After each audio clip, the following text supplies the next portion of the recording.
Kemunculan filsafat rekonstruksionisme ini berangkat dari kondisi masyarakat Amerika pada khususnya dan masyarakat industri pada umumnya, yang semakin meninggalkan sebuah tatanan dunia yang diidam-idamkan. Perkembangan ilmu teknologi dan industrialisasi pada satu sisi memberikan kontribusi positif bagi peningkatan kesejahteraan. Akan tetapi, di sisi lain, ia telah menimbulkan pengaruh-pengaruh yang negatif. Masyarakat yang tenang, tentram, dan damai pelan-pelan telah terngiang pada keterasingan. Ada yang menganggap kondisi ini karena adanya sifat laissez-faire, kompetisi yang terlalu berlebihan sehingga bermuara pada pemenuhan kepentingan individual daripada kepentingan sosial pada masyarakat Amerika.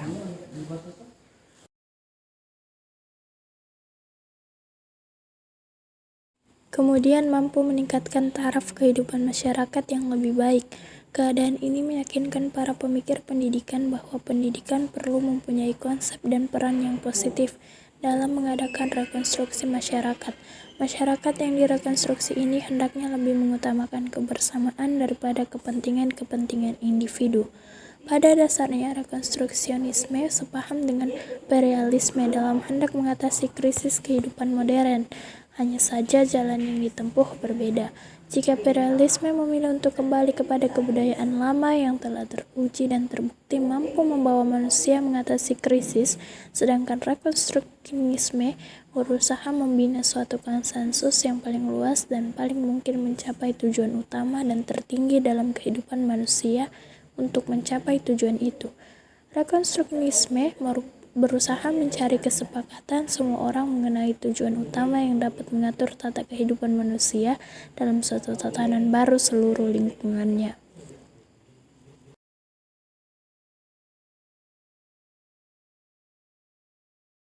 Pemikiran aliran filsafat rekonstruksionisme dalam bidang pendidikan. Dalam filsafat pendidikan, aliran rekonstruksionisme merupakan suatu aliran yang berusaha merombak tata susunan lama dengan membangun tata susunan hidup kebudayaan yang bercorak modern. Aliran rekonstruksionisme pada prinsipnya sepaham dengan aliran perennialisme, yaitu berawal dari krisis kebudayaan modern.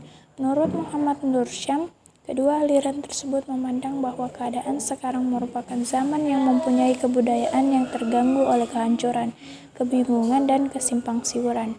Meskipun demikian, prinsip yang dimiliki oleh aliran ini tidaklah sama dengan prinsip yang dipegang oleh aliran filsafat perennialisme. Keduanya mempunyai visi dan cara yang berbeda dalam pemecahan yang akan ditempuh untuk mengembalikan kebudayaan yang serasi dalam kehidupan. Pengaruh filsafat rekonstruksionisme terhadap asas belajar.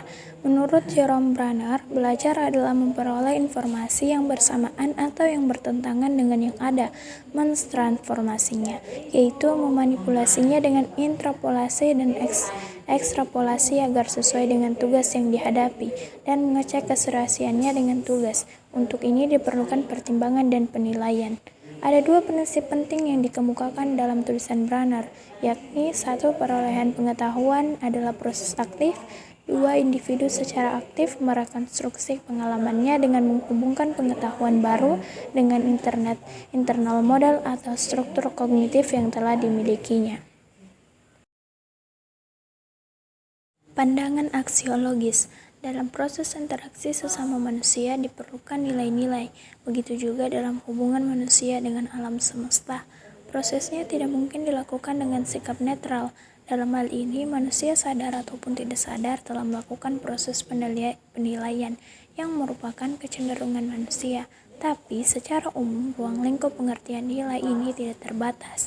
Menurut Barnabdi, aliran rekonstruksionisme memandang masalah nilai berdasarkan asas-asas supranatural, yaitu menerima nilai natural yang universal yang abadi berdasarkan prinsip nilai teologis. Hakikat manusia adalah emanasi potensial yang berasal dari Tuhan.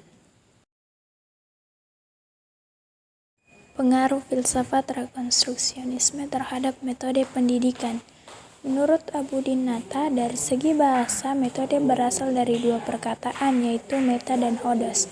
Meta berarti melalui dan hodos berarti jalan atau cara. Dengan demikian, metode dapat berarti cara atau jalan yang harus dilalui untuk mencapai suatu tujuan. Selain itu, ada pula yang mengatakan bahwa metode adalah suatu sarana untuk menemukan, menguji, dan menyusun data yang diperlukan bagi pengembangan ilmu atau tersistematikanya pemikiran.